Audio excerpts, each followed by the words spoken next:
In this short video, we will demonstrate the process for converting a Model 5 switch machine from left to right hand or vice versa. We will show the sequence of disassembly, assembly, and proper timing of the machine. Note that proper timing of the switch machine is critical to ensuring that the machine will perform properly and safely in both hand and motor operation. Be sure to follow all the work and safety rules required by your railroad. It is recommended that this work be done in a shop environment. However, if this is not possible, then it should be done in an area that is well clear of the track. Care should be taken to ensure that the machine will not move during the conversion, and be sure to have a clean and dry place to set the parts of the machine that will be removed during this process. Never install the machine trackside and then attempt to convert it. Begin the process by removing all the covers from the machine. This includes the gear and contact compartment covers as well as the rod guards and the throw bar covers.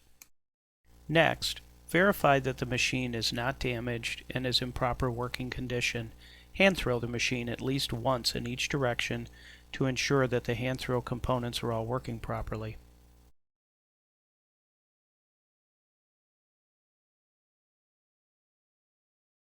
Remove the point detector and lock rod from the machine. Note that it will be necessary to remove the lock rod arms in order to pull the lock rod. Reposition the cover hasp to the opposite side of the machine so that it does not get in the way of the hand throw. Using a pipe wrench, remove the hand throw extension handle and the plug. Note that it is best to do this while the hand throw is still on the machine. The pipe plug can be removed and reinstalled in the opposite hole at this time.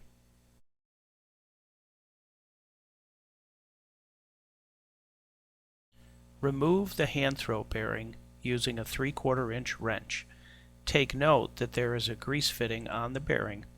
The grease fitting should be directed to the contact end of the machine for reassembly to allow for access of the grease fitting.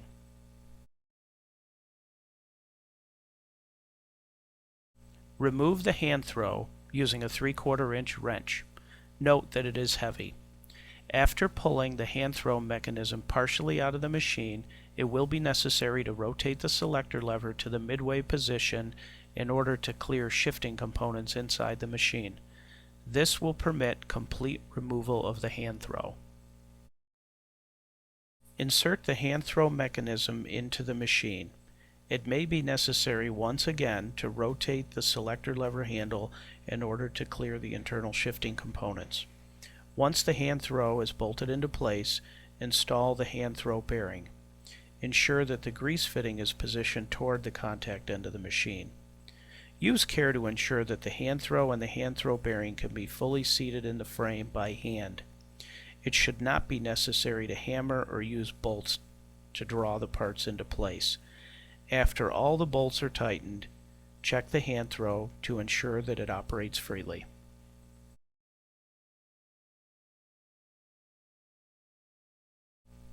Reinstall the extension handle in the threaded hole that will allow the handle to clear the lock and point detector rods. For safety reasons, be sure that it can be turned at least 4.5 turns when installing and tightening it so that there is proper thread engagement. Tighten it securely with a pipe wrench.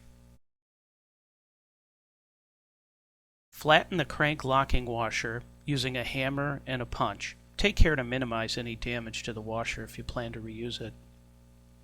Loosen and remove the crank nut and the cluster gear shaft nut using an 1.25 inch wrench. Loosen and remove the 5 bolts that secure the top plate to the machine using a 1-inch wrench. Remove the top plate, the washer plate, and the bearing from the machine. It may be necessary to carefully pry upward on the top plate using 2 small pry bars on opposite corners.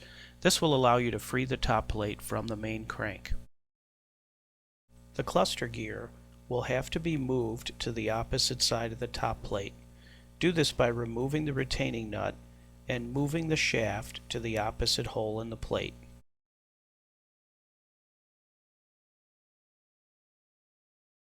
Note that there is a small pin and a slot that keys the shaft to the top plate.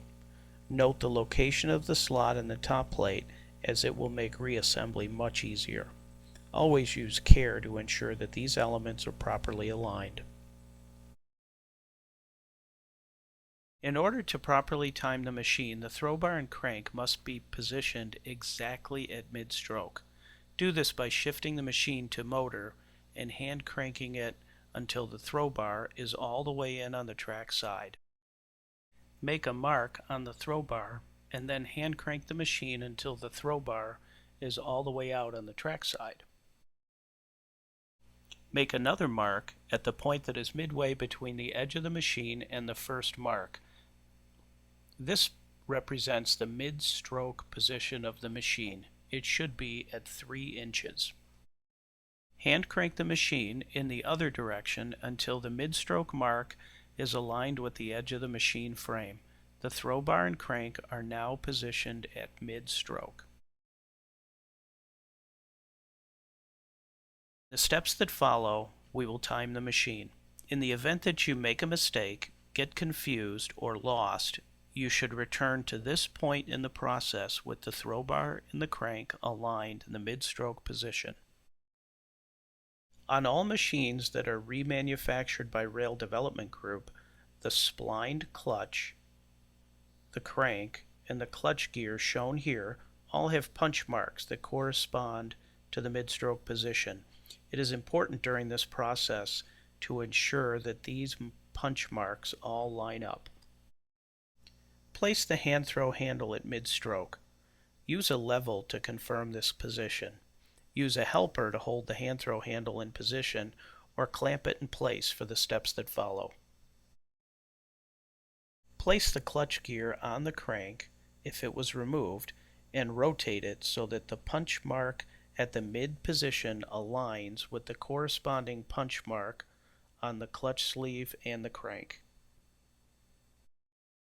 Note that both the cluster gear and the top of the clutch gear are marked with R and L, corresponding to right and left-handed machines.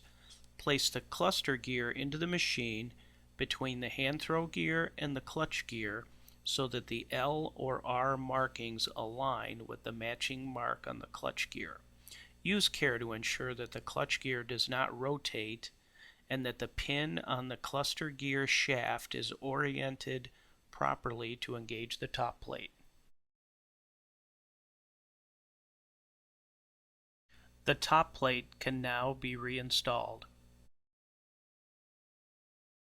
The top plate can now be temporarily reinstalled. Set the top plate in place. Install the crank bearing in the washer plate. It may be necessary to gently drive the crank bearing into place.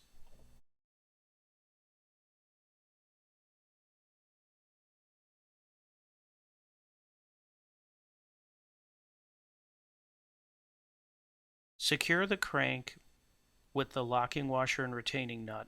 Secure the cluster gear shaft with a nut and a lock washer, and secure the top plate with 5 dowel screws.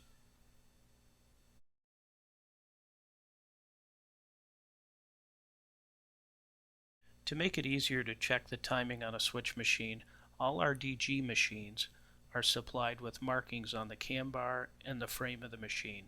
It is seen here in yellow. It is a witness mark that extends from the frame of the machine onto the cam bar. The mark is made with the hand throw horizontal and level on one side. If you have a machine that does not have this mark, it will be necessary to make a mark using a paint pen, a scribe, or some other tool. To verify the timing of the machine, shift the machine to hand and operate the hand throw to one end of stroke. Level the handle without overshooting and backing up. Check the relationship between the witness marks on the machine. They should be nearly lined up. Operate the machine to the other end of stroke. Level the handle, again without overshooting and backing up. If the witness mark is within 1/4 inch of the first mark, then the machine is properly timed.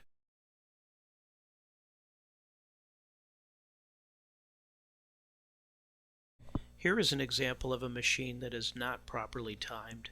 Note that the witness lines do not line up. This machine will have to be retimed.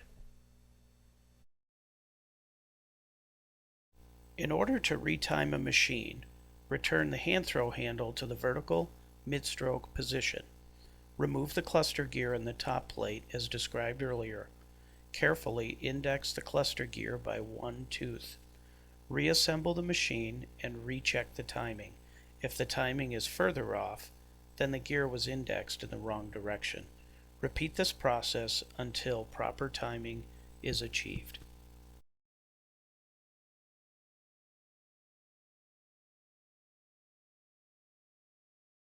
When proper timing is achieved, ensure that the cluster gear nut and all the top plate bolts are tight.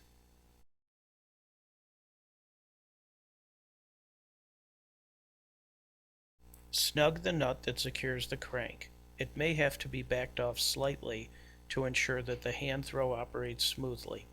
Use a chisel, a punch, and a hammer to bend the lock washer upward around the nut to ensure that it remains secure.